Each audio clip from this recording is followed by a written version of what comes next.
ਵਾਹਿਗੁਰੂ ਜੀ ਕਾ ਖਾਲਸਾ ਵਾਹਿਗੁਰੂ ਜੀ ਕੀ ਫਤਿਹ ਜੀ। हम गुण भरे एक गुण नाही, अमृत छाड़ बिखै बिख खाई। माया मोह परम पै पूले, सरदारा स्यों प्रीत लगाई। एक उत्तम पंथ सुनियो गुर संगत, तह मिलंत जम त्रास मिटाई। एक अरदास पाठ कीरत की,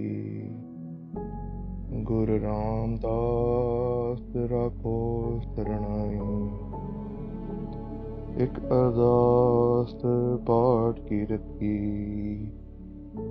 गुरु रामदास राखो शरणाई। वाहिगुरु जी का खालसा वाहिगुरु जी की फतेह।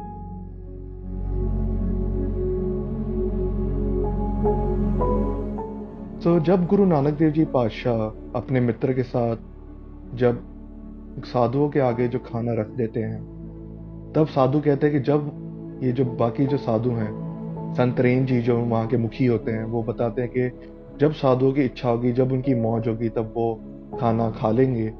तो इसीलिए फिर संतरेन जी उनको आज्ञा देते कि आप जा सकते हो, और गुरु नानक देव जी पातशाह और जो उनके जो मित्र होते हैं वो वहाँ से निकल जाते हैं।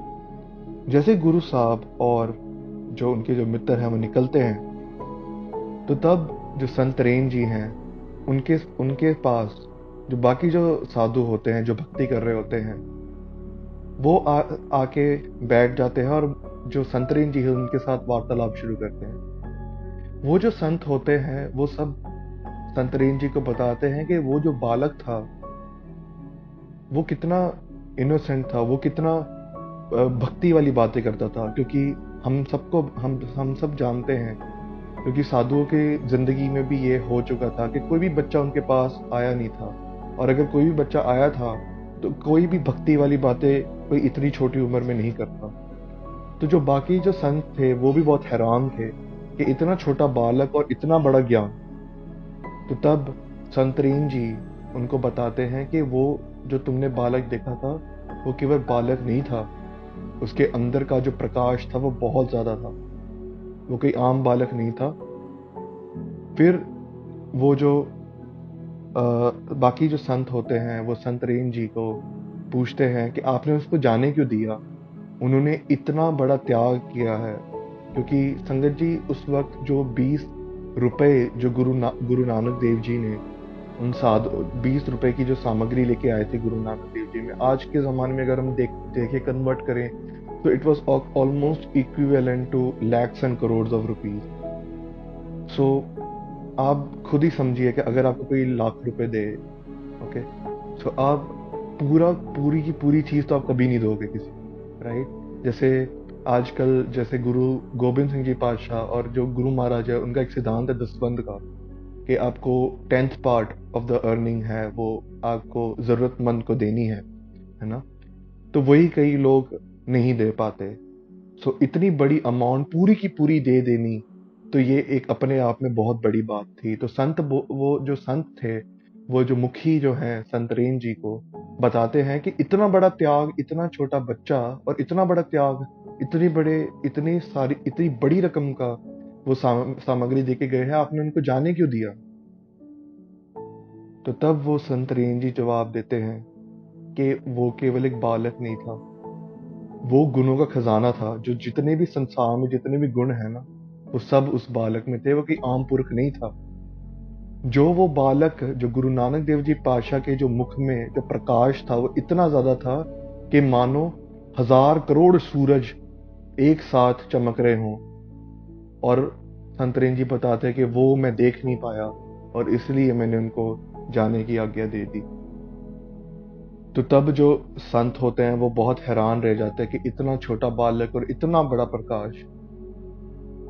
सो इसीलिए जी इवन गुरबाणी में एक फरमान आता है, जे सौ चंदा उगवै सूरज चढ़े 1000, इतने चानण होंदिया गुरबिन कौर अंदाज महाराज बताते कि गुरु महाराज का प्रकाश कितना है। गुरु महाराज, ये हम डिफरेंट सेशन में डिस्कस करेंगे कि वाई गुरु की जरूरत क्यों है। तो गुरु महाराज गुरबाणी में फरमान आता है कि जे 100 चंदा उगवै सूरज चढ़े 1000। अगर 100 चंद्रमा और 1000 सूरज एक साथ भी उग पड़े ना, तो आप सोचिए एक सूरज की इतनी रोशनी होती है कि हम ऊपर देख नहीं पाते। तो अगर 1000 सूरज आ जाए और 100 चंद्रमा एक साथ खड़े हो जाए, तो आप सोचिए कितना प्रकाश होगा। महाराज बोलते कि उतना प्रकाश भी हो जाए, अगर गुरु नहीं है तो वो इतने चंद्रमा इतने सूरज होने के बावजूद अंधकार ही है एक मनुष्य के जीवन में। तो आप सोच ही सकते हैं कि जो गुरु है उसकी अहमियत कितनी ज़्यादा है हमारे ज़िंदगी में। एंड संगत जी, एक बेनती है कि जो गुरु है वो बहुत कॉमन वर्ड है इंडियन कल्चर में।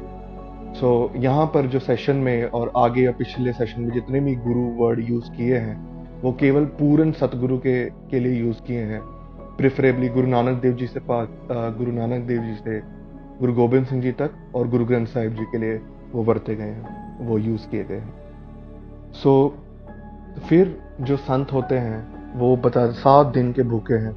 कोई किसी ने भी उनसे पूछा नहीं होता कि आपने खाया है कि नहीं खाया। तब वो जो संत होते हैं वो बनाते हैं सामग्री जो लाए होते हैं, तो वो बनाते हैं पूरा खाना। और वो जो खीर बनाते जो गुरु महाराज लाए थे, फिर अंदर घी डालते हैं जो क्यों लाए होते हैं गुरु महाराज, और फिर उसको खाना खाते हैं। और जैसे ही खाना खाते हैं कई संत बोलते हैं कि इसको प्रभु ने आप भेजा था, इस बच्चे को हमारे लिए सामग्री लेने के लिए। कोई संत जो होते हैं वो इतने प्रसन्न हो जाते हैं कि कहते हैं कि ये कोई किसी भगवान ने नहीं भेजा था, ये खुद भगवान बालक के रूप में आए थे। तो ये सब जो वार्तालाप है वो हो रही होती है। संगत जी, ये जो संतों की जो तपस्या थी वो कोई आम नहीं थी। अभी जैसे हम देखे 7 दिन के भूखे थे लेकिन तो भी भक्ति कर रहे थे। वी नो कि हम एक टाइम का मील भी स्किप कर लें, सो कैसे क्या होता है, वी ऑल नो। तो ये भी सत्कार जो थे।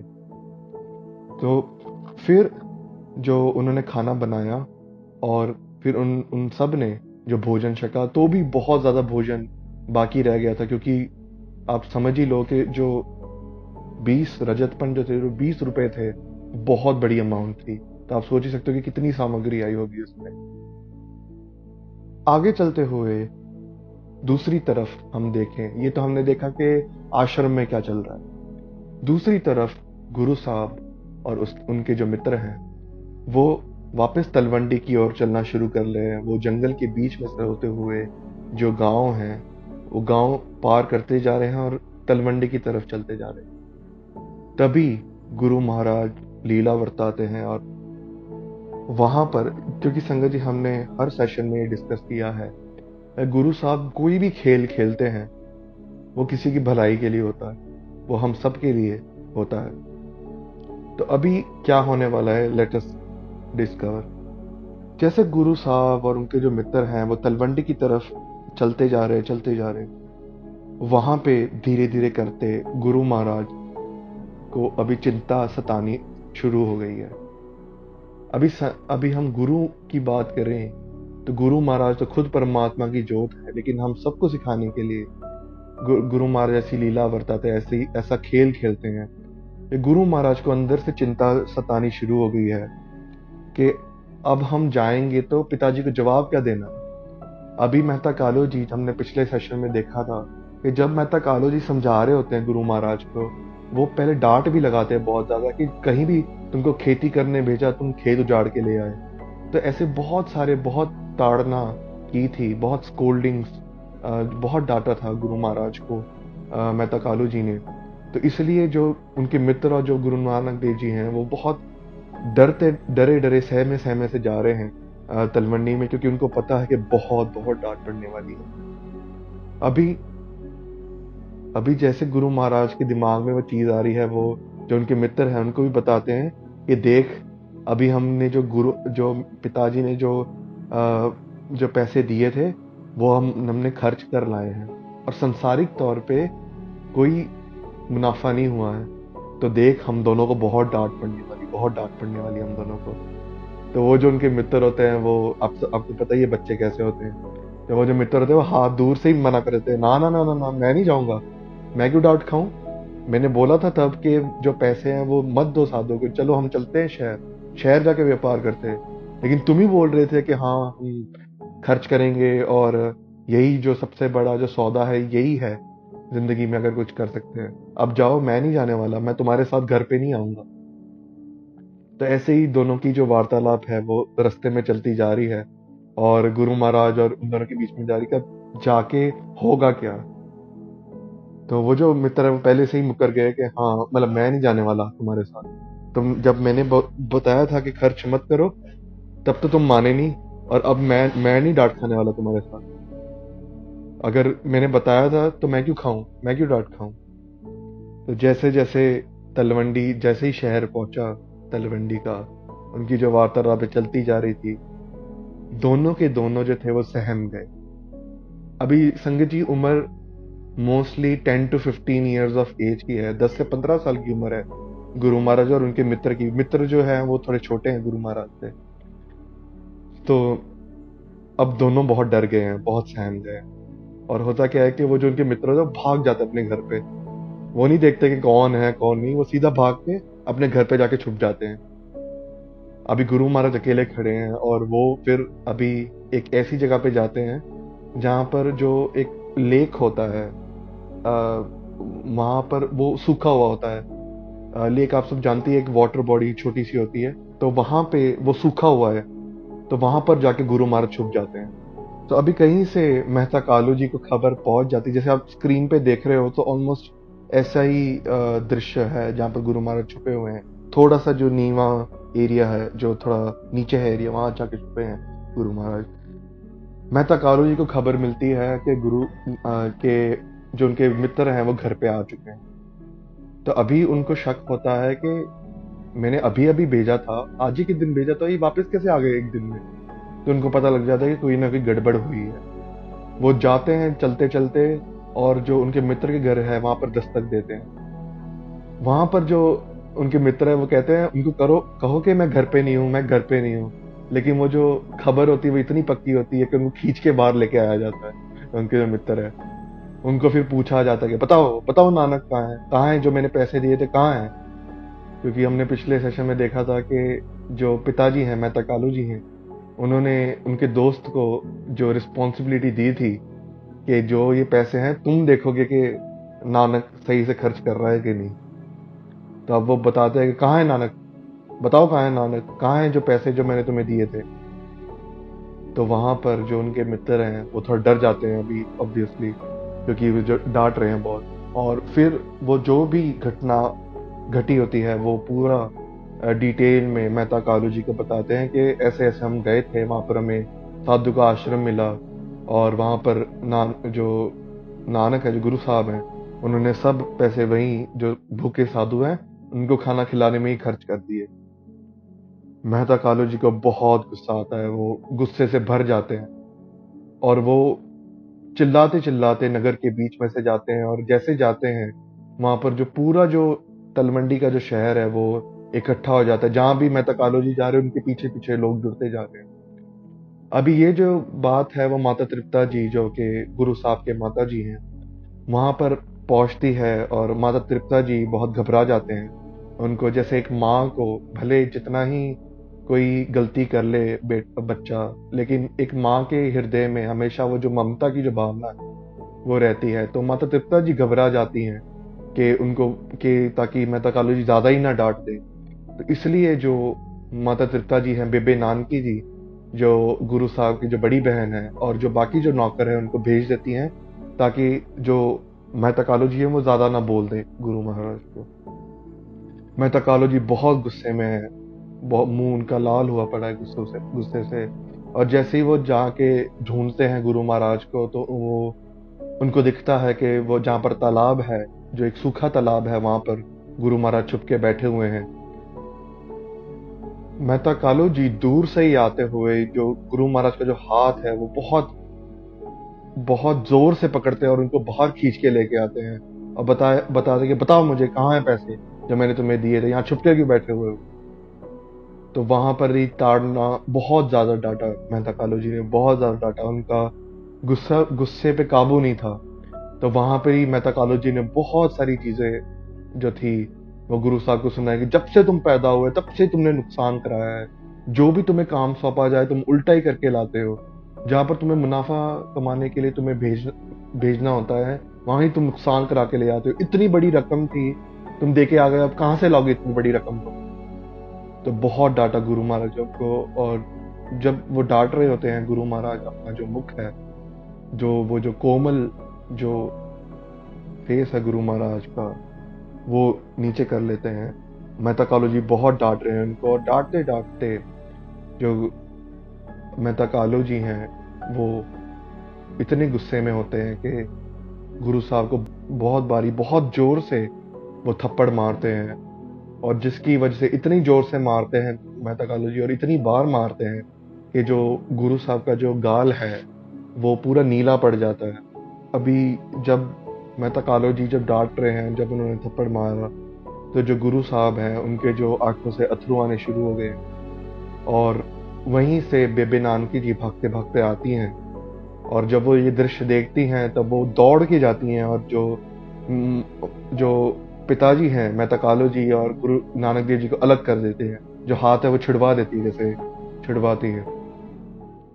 और फिर दोनों को अलग करते मेहता कालू जी थोड़े ठंडे पड़ जाते हैं, क्योंकि एक जो बेटी होती है उनका एक जब कोई जाता है वहां पर, एक बेटी जाती है, तो तब नॉर्मली जो वो सिचुएशन है वो संभाल लेते हैं। तो माता बेबे नानकी जी ने जो वहां पर जो सिचुएशन थी वो संभाली। वहां पर जो मेहता कालू जी थे उनसे गुरु नानक देव जी पातशाह का हाथ छिड़वाया।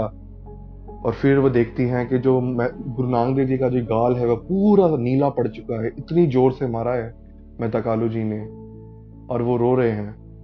तो मैं बेबे नानकी जी उनको चुप कराती हैं, और अपने जो बस कपड़े हैं उनसे जो पहना होता है बेबे नानकी जी, उससे जो गुरु नानक देव जी के आंसू पोंछती है और उनको गले लगाती हैं। फिर उनको घर लेके जाती है। अभी जैसे जैसे चलते चलते घर जा रही हैं, माता तृप्ता जी जब घर पहुंचते हैं बेबे नानकी जी और गुरु गुरु महाराज, तो बेबे नानकी जी जो है वो देखते ही बहुत जोर से रोने लग जाती हैं। गुरु महाराज को वो इतनी जोर से गले लगाती हैं। और इतिहास में कई जगह यहाँ तक वर्णन आता है कि माता तृप्ता जी इतना रोते हैं कि जो गुरु महाराज का जो मुंह है, जो मुखड़ा है, वो पूरा गीला हो जाता है। माता तृप्ता जी इतना रोते हैं। और फिर माता तृप्ता जी गुरु महाराज को एक पलंग, आप देख सकते हैं कि जो माँ का जो प्यार होता है वो कितना ज्यादा होता है। तो गुरु महाराज को फिर पलंग पे बिठाती है माता तृप्ता जी, और अपने घुटने के बल पे बैठ जाती है माता जी। और फिर उनको समझाती हैं कि आज से तुम्हें जो करना है तुम करो, कोई भी नहीं रोकेगा। तुम्हें जो करना है तुम करो। अभी तुम्हें ये जो पिताजी तुम्हारे जो भी बोलेंगे वो कुछ भी करने की जरूरत नहीं, जो भी तुम्हारे मन में आता है वो करो। और ये कहते कहते वो जो है माता तृप्ता जी भी गुरु नानक देव जी के जो आंसू है वो पोंछ रही है। तो ये जो घटना घटती है, सो इसकी इसकी जो खबर है आगे वो राय बुलार जी तक पहुंच जाती है। अभी राय बुलार जी जो हैं वहां पर, अभी राय बुलार कौन है, हमने पिछले सेशंस में देखा था कि जो राय बुलार जी हैं वो एक तरीके से राजा हैं तलवंडी के। तो उन तक वो बात पहुंच जाती है। और हमने पिछले सेशंस में देखा था कि जो भी घटनाएं घटी थी, जो भी इंस्टेंसेस हुए थे जहाँ पर राय बुलार जी ने गुरु नानक देव जी का जो रियल रूप है, जो उनकी जो जोत है, जब उनको पता चलती है राय बुलार जी को, तो जो राय बुलार जी हैं वो गुरु नानक देव जी के मुरीद हो जाते हैं, बहुत प्यार करते हैं। और यहाँ तक कह देते हैं कि ये जो तलवंडी जी का जो नगर है वो तुम्हारी वजह से बसता है, वो गुरु नानक के नाम से बसता है। तो उस समय राय बुलार जी तक ये खबर पहुंचती है, और उनको पता चलता है कि ये जो दृश्य, जो भी वहां पर लोग होते हैं जिन्होंने ये घटना देखी होती है, वो दौड़ते दौड़ते राय बुलार जी तक ये बात पहुंच जाती है। तो राय बुलार जी तब उनको बहुत दुख होता है और एक तरीके से वो बहुत रोने वाली उनकी स्टेज पहुंच जाती है। फिर राय बुलार जी जो हैं वो मेहता कालू जी और गुरु पातशाह दोनों को बुलाते हैं। तो जब मेहता कालू जी और गुरु नानक देव जी सामने आते हैं तो वहां पर जो गुरु महाराज का जो गाल जब देखते कि पूरा नीला पड़ चुका है और गुरु महाराज का जो मासूम चेहरा है उसको देख के राय बुलार जी का मानो दिल फट जाता है। वो इतना रोते हैं, बहुत रोते हैं। वो गुरु महाराज को गले लगा लेते हैं और बहुत रोते हैं। और फिर थोड़ी सख्ती में आते हैं, जो अपने जो इमोशंस है उसको कंट्रोल करके वो थोड़ी सख्ती वाले रूप में आते हैं और मेहता कालू जी को बहुत सुनाते हैं कि तुम इतने कठोर दिल कैसे हो सकते हो। मैंने तुम्हें पहले भी बताया था कि ये जो बालक है ये आम बालक नहीं है, तुम इसको बालक की तरह मत समझो और गलती से भी जो इस बालक की जो बेअदबी है वो तो बिल्कुल ही मत करो। बेअदबी मीन संगत जी डिसरिस्पेक्ट। सो मैंने तुम्हें कितनी बार समझाया, तुम्हारे में दिल नहीं है, तुमने ऐसे मारा है इसको, इस बालक को। तो तब मेहता कालू जी वो जवाब देते हैं। वो थोड़े शर्मिंदा भी होते हैं क्योंकि सब जो हैं लोग बातें करने शुरू कर देते हैं कि हाँ बहुत जोर से मारा था। एंड जो पूरा इंसिडेंट है उसका जो माहौल आपको पता ही है कैसे हो जाता है। तो वहां पर शर्मिंदा होके और दूसरी तरफ मेहता कालू जी वापस जो राय बुलार जी को वापस जवाब देते हैं कि हर बार तुम मेरी गलती ही क्यों ढूंढते हो, हर बार मैं गलत कैसे हो सकता हूँ। अभी आप ही बोलो, जो 20 रजत पर्ण है ये छोटी अमाउंट है। आप खुद ही सोचो, मैंने इसको भेजा था, एक काम सही नहीं किया इसने और जो 20 जो रुपए थे वो पूरे पूरे गवा के आ गए। अब बताओ कि मैं कहाँ से लाऊंगा और कहाँ से कमाएगा ये। तो राय बुलार जी तब बताते कि जो तुम्हारे जो सुरत है ना, जो कॉन्साइंस है तुम्हारी, वो अभी तक माया में अटकी हुई है। ये जो लोक है, लोक मीन संगत जी जो हम देख रहे हैं हमारी जिंदगी में, लोक में ही अटका हुआ है। तुम्हारा जो सुरत है वो परलोक तक जा ही नहीं रहा। परलोक मीन संगत जी जहां पर हम मरने के बाद जाते हैं। सो परलोक तक तुम्हारा दृश्य जा ही नहीं रहा, तुम इसी मोह माया में फंसे हुए हो, तुम्हें ये सब दिखता ही नहीं। तो फिर वो राय बुलार जी थोड़ी सख्ती में आके बताते हैं कि आज के बाद तुम इसको जो भी कागज दोगे, जो भी पैसे दोगे, अगर कुछ नुकसान करा के ले आया तो इस उस जो भी जितना भी नुकसान हुआ है वो मैं भरूंगा, राय बुलार जी कहते। तो ये कहते कहते मेहता कालू जी बताते कि तुम कितनी बारी भरोगे, कितना नुकसान करवाया, कितनी बारी नुकसान भरोगे। राय बुलार जी बताते जितनी भी बारी नुकसान कराया वो उतनी बारी मैं भरने को तैयार हूं। फिर जो राय बुलार जी हैं वो वहां पर जो सेवक होते हैं उनके, वो उनको बोलते हैं कि जाओ खजाने से 20 जो रुपए हैं वो लेके आओ। तो संगत जी आप अंदाजा लगा ही सकते हो कि खजाने से लेके आना पड़ रहा है 20 रुपए। तो आप समझ ही सकते हैं कि कितनी बड़ी अमाउंट थी वो।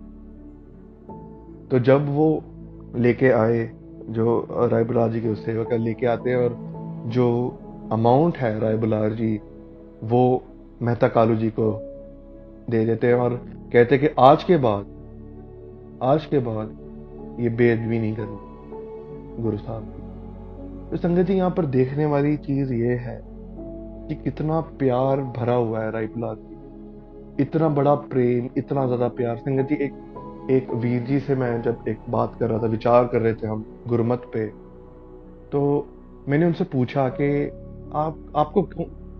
आपको क्या इंस्पायर किया कि आप गुरु महाराज के राह पे आओ और चलो। तो उन्होंने एक बहुत प्यारी बात बताई थी। उन्होंने बताया था कि जब मैं 8 साल की उम्र का था, तो 8 साल की उम्र का था तो वो सेवा करते थे बहुत ज्यादा। तो जब सेवा करते थे, लंगर में सेवा करे, बर्तन धोए, तो एक बार क्या होता है कि उनकी जो सेवा देख के जो वहाँ के जो पाठी सिंह होते हैं, जो ग्रंथी होते हैं वहाँ के, आपने देखा होगा, आप गुरुद्वारा साहिब जाते हो तो वहाँ पर एक बाबा जी होते जो जो गुरु महाराज के आसपास होते हैं, और कोई भी सवाल जवाब जिसको भी पूछना होता है वो उनसे ही पूछते हैं, ग्रंथी जी को। तो वहां पर जो ग्रंथी जी होते हैं, वहां पर जो ग्रंथी जी, उनकी नजर पड़ जाती है वीर जी पे, एंड उनको बुलाया जाता है। 8 साल की उम्र है, वी ऑल नो कि कितनी कॉन्साइंस, कितनी सूरत होती है उस वक्त एक बच्चे की। जब उनको बताया जाता है, बुलाया जाता है, उनको बिठाया, ग्रंथी जी ने बिठाया, और उन्होंने पूछा वीर जी से कि तुम्हें गुरु नानक देव जी के बारे में पता है? Do you know about Guru Nanak Dev? तो जैसे ही वो ग्रंथी जी बोलते हैं ना, वो वहीं पे रोना शुरू कर देते। इतना प्यार हृदय में कि गुरु नानक देव जी का नाम सुनते ही, बात करते ही उनके अंदर कितना प्यार भरा होगा कि आंखों से अथरू आने शुरू हो गए। तो संगत जी, वो जो प्रकाश था जो संत रेन जी को दिखा, हमें पूछना है अपने आप से कि क्या हमें वही जोत गुरु नानक देव जी में दिखती है? जो गुरु ग्रंथ साहिब जी हैं, जो गुरु नानक देव जी के 11वें रूप हैं और जुगो जुग अटल रूप है, एटर्नल फॉर्म है गुरु नानक देव जी का, क्या हमें वो जोत दिखाई दे रही है हम? और अगर नहीं दिखाई दे रही तो हमें अपने जीवन की तरफ एक झांकी मार के देखना पड़ेगा कि क्या कमियां हैं। सेकेंडली, जो देखने वाली चीज थी कि राय बुलार जी के हृदय में कितना प्यार होगा कि जैसे ही वो गुरु महाराज को उस देखते, क्योंकि राय बुलार जी के पास जब सेवक आते हैं तो तब राय बुलार जी अब पूछते हैं कि उनको थप्पड़ क्यों मारा? तो तब सब बताते हैं कि आपको पता ही है कि गुरु साहब, जो गुरु नानक देव जी पातशाह हैं, उनका कितना कोमल स्वभाव है, आप जानते ही हैं। कोमल स्वभाव में जब वो जो गरीब साधु देखे उन्होंने, जो ऐसे साधु देखे जो काफी दिनों से भूखे बैठे थे, तो वो उनसे रहा ना गया, और उन्होंने जो 20 जो रुपए थे पूरे के पूरे उन साधुओं को पकड़ा दिए।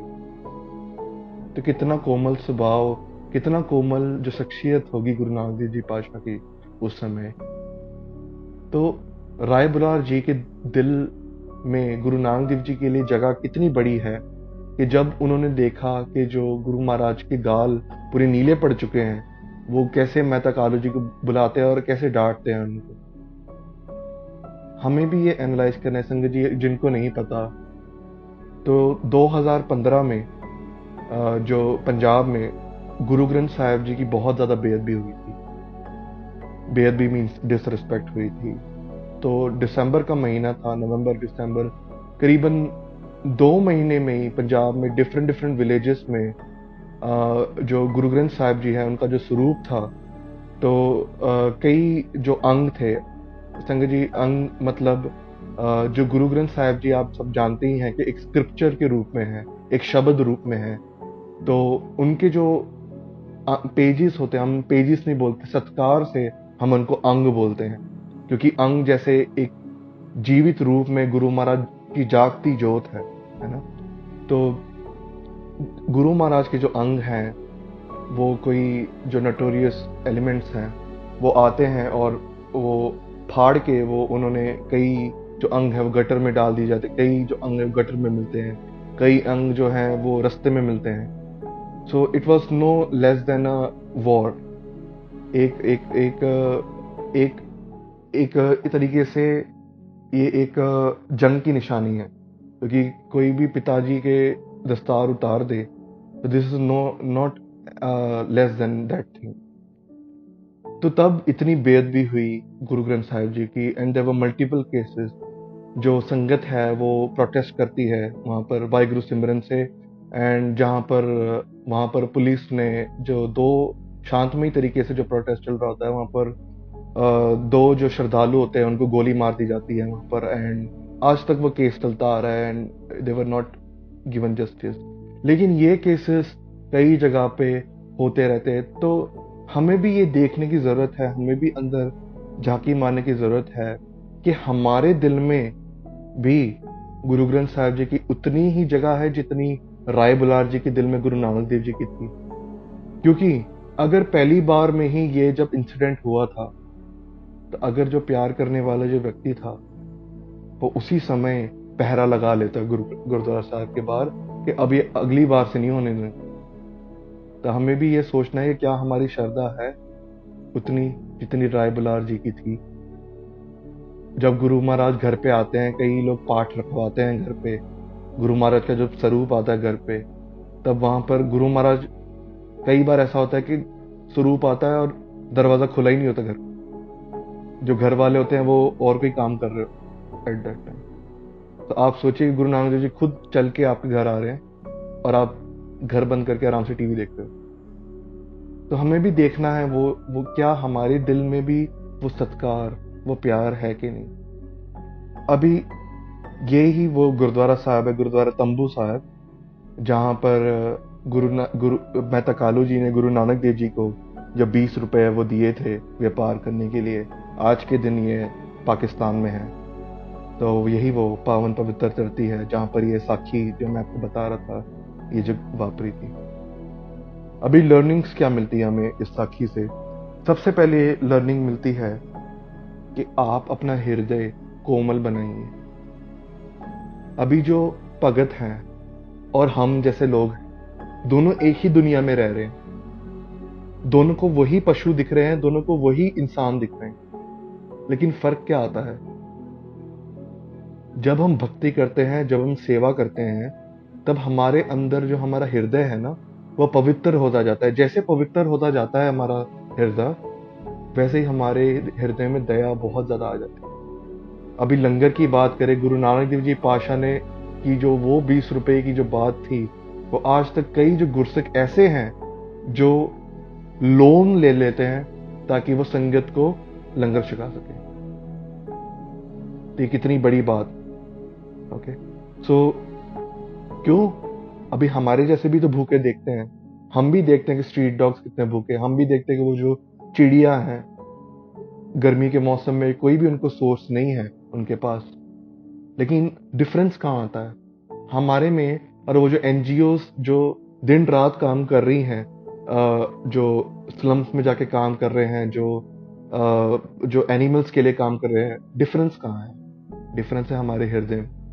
तो संगत जी, जब आप सेवा करते हो, आप भले जो भी सेवा करो, तो सेवा एक जब आप देते हो, जब लंगर के समय आप प्रसादा देते हो, या आप बर्तन की सेवा करते हो तन मन से, या आप किसी का जूठा साफ कर रहे हो, तो तब आपका हृदय है जो है वो शुद्ध होता जाता है और आप में वो देने की भावना आ जाती है।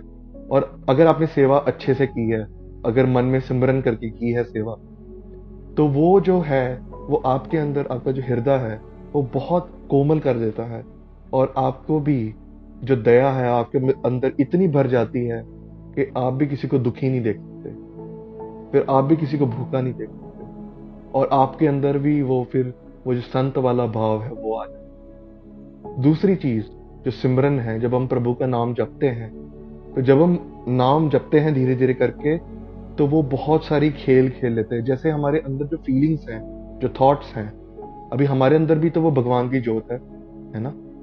तो जैसे जैसे हम सिमरन करते जाते हैं ना, तो वो जो हमारे मन के ऊपर, हमारा मन पवित्र होता जाता है, और वो जो जोत है हमारे अंदर, जो ऑलरेडी है हमारे अंदर, उसकी जो बात है, उसका जो बल है वो बहुत बढ़ता जाता है, और फिर हम अच्छे मार्ग, वो जो धर्म के मार्ग पे चलना शुरू कर देते हैं, राइटियसनेस के पाथ पे चलना शुरू कर देते हैं। तो ये जो सेवा और सिमरन की जो बख्शिश गुरु साहब ने की है, तो हम देखिए कि हम ज्यादा से ज्यादा करें। जब आपको लग रहा है कि आप ज्यादा ही रूड हो रहे हो लोगों से, जब आप बहुत रूडली बात कर रहे हो लोगों से, या क्योंकि हम सब संत नहीं, हम उस लेवल पे नहीं पहुंचे कि हम हर जगह सुकून में रहे, है ना? तो जब भी वो चीज आती है, आप अपना अभ्यास जरूर बढ़ाओ। अगर 5 मिनट करते हो तो उस दिन 7 मिनट करो, ताकि आपका जो मन है वो थोड़ा शांत हो और कोमल हो। दूसरी जो चीज है जो हमें याद रखना है कि भगवान पे अपना भरोसा बढ़ाओ। अपना जो भगवान पे जो भरोसा है, गुरु साहब पे जो भरोसा है, उसको दृढ़ करो। क्यों? क्योंकि कई जिंदगी में ऐसे कई जब आप इस राह पे चलना शुरू करोगे ना, आप धीरे धीरे करके यू विल रियलाइज कि धीरे धीरे करके बहुत सारी अड़चने आती हैं। ठीक है। जब आप जाते हो आगे आगे, कई लोग आपको टॉन्ट मारते हैं कि ये क्या, तू तो बाबे ही बन गए हो, है ना, कि तुम तो भाई फकीर ही बन गए हो। फिर कई जो दोस्त होते हैं, खुद के जो दोस्त होते हैं वो छोड़ जाते हैं, कई जो खुद के फैमिली मेंबर्स हैं वो तक छोड़ जाते हैं। और जब आप ऐसे सिचुएशन में पहुंचते हो कि आप अकेले हो गए हो, आप अकेले हो, वही जो भाई या वही जो बहन या वही जो रिलेटिव जो आपके साथ खेलते थे, जो आप सोचते थे कि जिंदगी में पूरी जिंदगी ये मेरे साथ निभाएंगे, जब वही आपका साथ छोड़ देते हैं ना, देन हम टूट जाते हैं। तो इसीलिए बेनती है कि जब आप इस बात पे चल रहे हो तो अपना जो भरोसा है भगवान पे वो बढ़ाओ। अभी बढ़ाना कैसे भरोसा? सबसे पहली चीज कि जो कथा है उसको सुनो।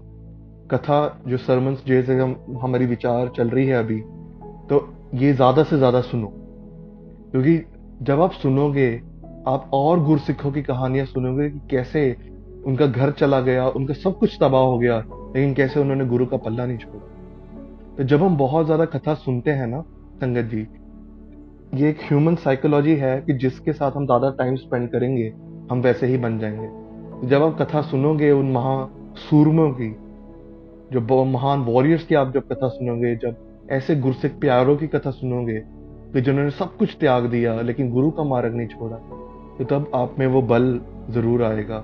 और जब फिर आपको वो उतना इफेक्ट नहीं पड़ेगा, जब लोग आपको जब ताने मारते हैं, जब आपको टॉन्ट्स मारते हैं, कई कई लोग इंसल्ट करते हैं, तो आपको फिर उतना दुख नहीं लगेगा, क्योंकि आपको भरोसा हो चुका होगा भगवान पे। दूसरी चीज, जब आपको ऐसे लो फील हो, क्योंकि आप एक ऐसे मुकाम पे पहुंच जाते हो जब आप भक्ति करते हो और संसार दोनों, you are handling your worldly and spiritual life, तब आप एक ऐसी सिचुएशन में पहुंच जाते हो जहां पर आपका जो मन है वो डोलता है। कभी लगता है कि हाँ मैं और बाणी पढ़ूं, मैं और भक्ति करूं। दूसरी तरफ होता है कि चलो मैं थोड़ा खेल भी लेता हूँ, थोड़ी मौज भी मान लेता हूँ। तो वो जो सिचुएशन होती है ना, तो उस वक्त क्या होता है कि जब आप एक ऐसी सिचुएशन में आ जाते हो कि आप गुरु को भी नहीं छोड़ सकते और संसार को भी नहीं छोड़ सकते। तो ऐसी सिचुएशन में जब संसार फिर साथ छोड़ देता है ना, क्योंकि गुरु साहब तो कभी साथ नहीं छोड़ते, लेकिन जब संसार फिर साथ छोड़ता है ना, फिर हमें दुख बहुत लगता है। हम टूट जाते हैं अंदर से, और हमारा जो भगवान पे भरोसा भी कम हो जाता है। हमें लगता है कि फिर ये नास्तिकता का जो नींव पड़ती है कि भगवान है ही नहीं, कहाँ है दिखाओ, जब मुझे जरूरत थी तब तो था नहीं, तो अब कहाँ है। ओके, सो जब आपको ये चीजें आपके मन में हावी होने लग जाए ना, मेक श्योर कि आप ज्यादा से ज्यादा सिमरन करो, ज्यादा से ज्यादा बाणी करो और कथा ज्यादा सुनो उस समय। और आप कोशिश करो कि जब आप डिप्रेशन में आ रहे हो, तो गुरु महाराज ने बहुत सारे तरीके दिए हैं, जैसे आप टहलने जा सकते हो, you can do exercise, different different solutions है उसके। और टहलते टहलते साथ साथ में आप अपना अभ्यास भी बढ़ाओ, ताकि वो साइमल्टेनियसली आपका जो मन है वो स्ट्रांग हो, और स्ट्रांग होते भगवान के साथ प्रीत इतनी बढ़ जाए कि आपको किसी चीज का फर्क ज्यादा ना पड़े। गुरु महाराज बताते हैं गुरबाणी में, जो तो प्रेम खिलन का चाओ, सिर तर तली गली मेरी आओ, इत मार्ग पैर त्रीजै, सिर दीजे कान न कीजै। गुरु महाराज इस पंक्ति में बताते हैं कि अगर तुम्हें ये जो प्यार का खेल खेलना है मेरे साथ, तो अभी करना क्या है। गुरु महाराज बोलते हैं सिर तर तली गली मेरी। आप अपना जो सिर है वो अपने हाथ में लेके आओ, भाव के जो भी आप अपनी जो इंटेलेक्ट है वो आप गुरु साहब को सौंप दो कि गुरु महाराज जो आप बोलते हो वो उत्तम है, तू समर्थ वड्डा, मेरी मत थोड़ी ना, मेरी मत बहुत छोटी है आपसे, आप जो बोलोगे मैं स्वीकार कर रहा हूँ। लेकिन गुरु महाराज फिर आगे बताते हैं, इत मार्ग पैर त्रीजै, तिर दीजै कान न कीजै। महाराज बताते हैं कि एक बार अगर तुमने इस पाथ पे पैर रख दिया, देन गिव योर हेड, आप अपनी इंटेलेक्ट सब कुछ सौंप दो, अपना तन मन तन सब सौंप दो गुरु को, तिर दीजै कान न कीजै, and don't give any attention to public opinion. क्योंकि जो कलयुग है, तो कलयुग में मेजॉरिटी कोई बहुत करोड़ लोग से कोई एक ही इंसान होगा जिसको भगवान के साथ प्यार हो। तो अगर आप लोगों की सुनने लग गए, तो फिर या तो, क्योंकि एक उसूल है जो गुरबाणी का गुरु महाराज बताते हैं, भगता तै सै सारिया जोड़ के देना आया। महाराज गुरबाणी में बताते हैं ये आपको टॉन्ट्स क्यों सुनने पड़ते हैं, ये आपको इंसल्ट्स क्यों सुननी पड़ती हैं, क्योंकि गुरु महाराज बताते हैं कि जो भगवान के जो भगत हैं और जो संसार है, इन दोनों के बीच में कभी भी मेल नहीं बैठ सकता, क्योंकि दोनों की जो मत है वो पूरी 180 डिग्रीज है, पूरी ऑपोजिट है। बहुत कॉमन सी बात है कि वो मेल कभी बैठ नहीं सकता। इसलिए आप अपना जो कथा है वो सुनो। वाहिगुरू जी का खालसा, वाहिगुरू जी की फतेह।